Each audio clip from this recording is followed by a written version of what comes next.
Hello, this is Nitin Dahad with the Times, and I'm here at Qualcomm in San Diego, talking to Mark Granger and Sunvir Gujral. Mark and Sunvir, hello. Hello, Nitin. Great to have you here, and just a pleasure to have you here explain a bit more about what we're doing with our SnapDragon Digital Cockpit. Okay, right, yes, and Digital Cockpit, we're going to have a little demo later, but just tell me a little bit about some of the high-level things that you're seeing.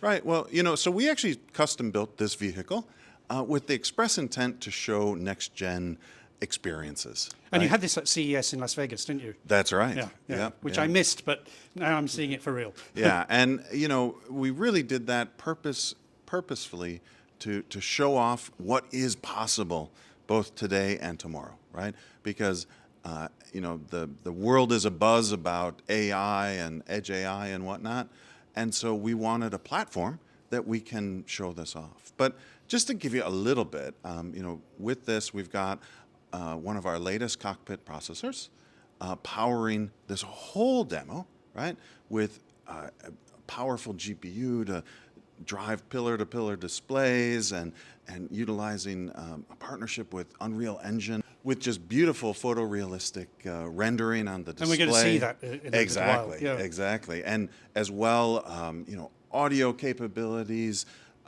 connected services capabilities, as well ways to monetize and bring new experiences never before seen. And so really showing off not just the digital cockpit, but we also tie into our Snapdragon Ride for certain bringing ADAS into the cockpit, as well as our telematics with our SA522 5G telematics that powers the connection to the internet. What's the core building block for the building blocks for the cockpit, Snapdragon Cockpit? Yeah, well, great question. So, it starts, of course, with the SoCs, right?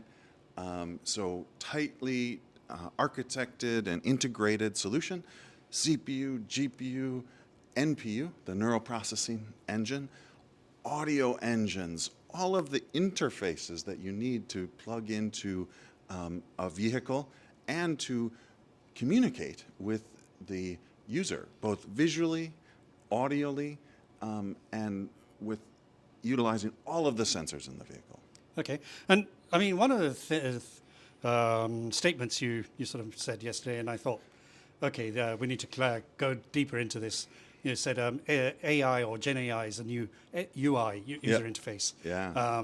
So just tell us a little bit about that. Maybe Sunvir can tell us a little bit more. Yeah. So, I mean, one, I think it really is going to change the landscape over, definitely in the next decade, but even in the next year to year and a half, we're going to see people rolling out vehicles that have this inbuilt edge AI capability to really bring personalized, lifelike interactions. And with that, I'll hand it to Sunvir, who covers our AI product management, to talk in much more detail. Yes, Sunvir. So tell us a little bit about that. So let me explain. The way we think about apps today, they are usually a way to interact with some service or some capability in the car or perhaps in the cloud, etc., right? And there's a visual way to interact with it, and you have to press buttons, etc. With AI, with generative AI, you have the ability to talk to those services much more conversationally.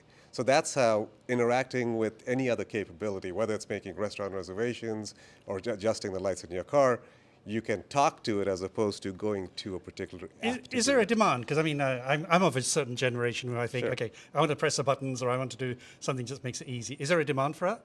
Well, when you start doing a few more complex things, and you're sitting in a car, all the driver distraction reasons why you might want to be able to use the most natural interface that we have, which is voice.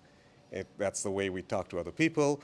Generative AI does not force you into a particular grammar or a particular set of words that you need to use in order to accomplish things.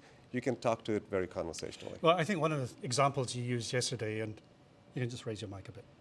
One of the examples you used yesterday was the difference between increase the temperature to 20 degrees as to I'm feeling hot. And that's where the generative AI versus the instructive can be a benefit. Is that what you're saying? That's precisely it. We don't have to be as prescriptive and precise in our vocabulary. You can say things, and the system, the LLM, can understand because it has all this human knowledge baked into it. And is the technology there? I mean, I guess there's lots of different accents, lots of different things you can ask. I mean, you're not going to be sending this all to the cloud every time. It's got to be done on the edge. The capability is certainly there. What we as Qualcomm offer is all the building blocks so that the ecosystem can provide those additional models, ability to use different languages, different dialects, etc. And what are the trade-offs? Because I think one of the things you're talking about is how much memory you've got to sort of put a 7B model as opposed to a 70 billion model model LLM on there. So on the edge device, what are the trade-offs? Right. So the trade-off generally is the larger the model is, it's going to have more knowledge or an innate capability to understand and act on those. Generally, when you bring those very large models into a car or into any kind of a edge device, you have to be a little careful about how big they are because you don't necessarily need all that level of understanding. So if you fine-tune it for particular domains that are most important and useful in a vehicle, then you can reduce the size of those so that they can comfortably fit in the SoCs and along with the memory that's in the system and do all the other use cases in a cost-efficient manner. So what, Mark talked about seeing over the next 1.5 years some of this rolled out on the edge in terms of the AI platform. What are the things you're seeing from those early customers? So many of the same use cases, generally interacting with the cabin control systems in the vehicle, with the HVAC systems, air conditioning, etc., music, navigation. Those are kind of the core capabilities that they're looking for. And then and we want to be able to handle those completely on device without having to go to the cloud. And generally you can. When you start getting into much more complex cases that agentic, where you're using multiple different services, perhaps then you need to use more of a hybrid approach where you're sending some of those queries up to the cloud. And these early customers, are they seeing the justification for adding the cost to add this? Or, I mean, I guess doing this isn't going to be like just like a 50-cent chip. It's going to be a lot more work. Well, certainly there's an additional cost, but there are a lot of cost savings. So one of the use cases that many OEMs are very interested in and are starting to deploy is the vehicle manual use case, and that uses a technology called retrieval augmented generation, where we augment the knowledge of the inbuilt LLM with knowledge about the specific vehicle that you're in. So as these vehicles are getting more complex, there's so many features coming into them, people want to be able to, their users want to be able to understand how to use these features. And they really only have two options. One is open up that 502-inch thick manual that comes with the car. Right, exactly. That has never left the I go to Google instead. Exactly. Or you can do that, or you can just ask the car. Right? And you can ask the car in a very natural manner, how do you set the parking brake or things like that, and it'll tell you. It'll find the page in the manual, display it, summarize it, and tell you in a natural language. And that reduces costs for them because now, most likely, as these features get into cars, they would normally end up calling a call center, which has obvious costs to the OEM. So if it reduces even a few calls, that more than pays for this. You didn't talk about this yesterday, but one of the things I see more useful for drivers, and I'm a driver rather than a sort of just a user, but what about stuff we've been talking about for years, like your diagnostics and being able to find things early? Is it going to enable things like that with the cockpit? Certainly. So again, using the same natural language interface, if you see that check engine light coming on your car, even though we really don't have engines anymore, but let's say the check electric motor light comes on your car, you can just ask. But this is agnostic. Right? It can go on electric as well as gas. Yes, of course. Yeah. It works across the board. Yeah, so you can get information about those, and then you can even take it a step further and say, okay, now make me an appointment at a service center, find me an appointment, check my calendar, find a place, time when I can go there, and take care of all of that from within your car without actually having to call a call center, etc. Okay, and what are these early customers? Are they US, European, Chinese, Asian, sorry? Frankly, all over the world. Okay. I mean, of course, in China, they move very quickly. Yeah. Many of them have already deployed on our solutions, early steps, but you're going to see it globally. And so what are the key things that they're sort of saying, okay, let's go to Qualcomm and SnapDragon cockpit as opposed to any other solutions? Well, I was already mentioning about the SoCs. We also bring a tremendous amount of software, right, to allow the tier ones and the OEMs to move very quickly. But then it also comes to our ecosystem, right? We have a very robust ecosystem. Of course, the OEMs, the tier ones, but importantly, the ISVs, the software providers, the OS providers, as well as even service organizations that really help our customers move quickly to market with advanced features. So. Okay. Now, Sunvir is going to give us a demo now, so we'll go to the demo. Yep. So take me through some of the features. So let's look at some of the capability to change the skin on the system. So right now we have a fairly basic skin here. If we wanted to choose something different, I can choose a Las Vegas theme. And this is, again, it's a full real-time rendered theme. And you can see all the ray tracing, everything's being done, again, running completely on the device. On the cockpit, the SnapDragon cockpit. On the same SoC, yes. Okay. Now, so this was one of the themes. There are several different themes we can choose from. But if we decided to actually see something that we don't like over here, but we want to choose a theme that is perhaps available for purchase, now we'll use our Car2Cloud service to download a new theme. So there's another one available that's a winter theme, so I will click on that. It asks for payment. This is integrated with JP Morgan on the back end to make that payment. It has my payment details in the system already. It goes and gets the payments done, downloads a new theme, and then you'll see the theme changed over here. So now we've got a new winter theme, again, fully rendered in real time.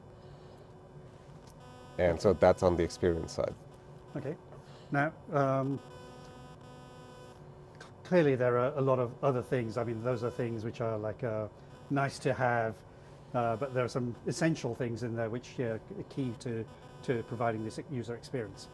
Right. So voice AI and powered by generative AI, so you have more of a human language interaction with the vehicle, can be used to do things like settings. Like if I wanted to change the lights in the car, I would say, okay, SnapDragon, set the ambient lights to pink. So what you're seeing over here is that actually we show the various stages that the orchestrator that we have goes through in order to determine what needs to be done. So it classifies it as a cabin control, or it could have classified it as music control, etc. And then it uses, again, the large language model to figure out exactly what needs to be done and then acts upon that. And what about obviously key driving features like DMS and various capabilities for sort of safe driving? Sure. So let me show you. So we have a driving scenario set up over here. So can you see the screen in the front? So imagine we're waiting at a stop sign. Okay. So as we're waiting at a stop sign, I can do various things. I can be distracted. I can be looking away. There's a driver distraction monitor, a camera on me as well. But as we start moving, and if I try to do things, and it knows at this point that I might perhaps be, I should pay a little more attention to the road, and if I start looking away, it'll tell me that I should be focusing on the car. What's happening actually is there's all the data that's coming from the perception stack is also coming into the infotainment system, which is what's being used to render the driving scenario in over here, and it's visualizing the entire drive scene. And I know what the lanes are, how fast I'm going, and it's taking all that information into account and then looking at whether I should be focusing on the road or not. And then if I don't need to be fully focused on the road, it'll allow me to do things with the infotainment system. However, if I should be focused, it'll tell me that I should be. Now, one of the things you showed us earlier was changing the skins, and you can buy different skins using your connected services. But one of the key premises of software-defined vehicles is to be able to sort of do lots of things to add features to your car. So what kind of stuff can you do on here? So well, of course you can get skins, you can download new games, you can bring a lot of those kinds of capabilities as well. So tell me some of the use cases for this AI user interface? So one of the things that you often want to be able to do, especially as cars get more complex, is understand how to work different features in the vehicle. And you don't necessarily always want to open up a very thick user manual. So we have, again, using generative AI technologies, we have the capability to interact or ask questions from the manual itself. So I can ask like, okay, SnapDragon, how do I set my parking brake? Set the parking brake by pulling the switch. You'll confirm the parking brake is set if the LED lights on the switch light up. The indicator light in the instrument cluster is red, and the parking brake is set. So what happened over here was it understood my query, it went to the user manual, found the appropriate page, looked at the information on there, summarized it for me, and told me what needs to be done. And this could be done for any feature in the vehicle. What I wanted to also show you is the ability for the car to use the cameras in order to interact and get information about the surroundings. So if you were driving down the road, okay, SnapDragon, what bridge am I looking at?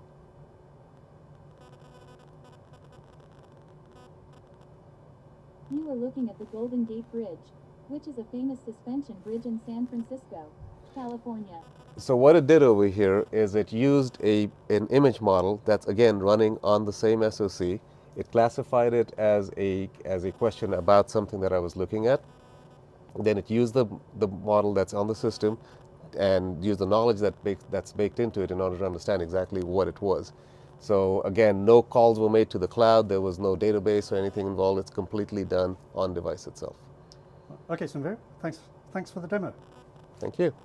So finally, Mark, what are the things that excite you about this whole sort of intelligent cockpit, AI-driven intelligent cockpit? Well, I do think, out some years, right, when this AI capability becomes just so personalized and you're talking to your car, right? For those of you old enough to remember Knight Rider I loved KITT. and KITT, David Hasselhoff and KITT had a very personal relationship, very natural. And he could say, okay, launch the missiles, and the car knew, okay, open up the missile board and launch the missiles. Okay, we're not going to add missiles. You're going to turn me into a child again. We're not going to, we're not going to add the missiles to the vehicles so quickly. However, that interaction, they were friends. I right? forgot all about that until you reminded me. I'm going to now use that.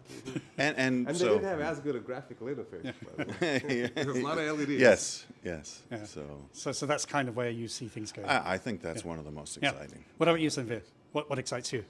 I think that really is it, being able to talk to your vehicle in a natural manner. We've had voice systems in cars for a long time, but people just don't use them because they don't always work. And if it doesn't work a few times, they're just going to stop using it. And if I'm a OEM or a car OEM or even budding car OEM, I guess I'm going to have to work with Qualcomm to sort of deploy things like this because you need a lot of experience in terms of software, deploying all of that. Mm-hmm. Is that something you do work with your customers very closely? The way we're approaching this is we want to provide the building blocks for OEMs, for tier ones to build the final experiences because they eventually control the brand. They want to, every vehicle they want to position differently, right? But so we want to give them not just the base underlying models, the neural networks and the LLMs, et cetera, but a middleware stack that they can use as building blocks to create full end-to-end experiences. All right. Well, Mark and Sunvir, thank you very much. Thank you. Thank you. Thank you.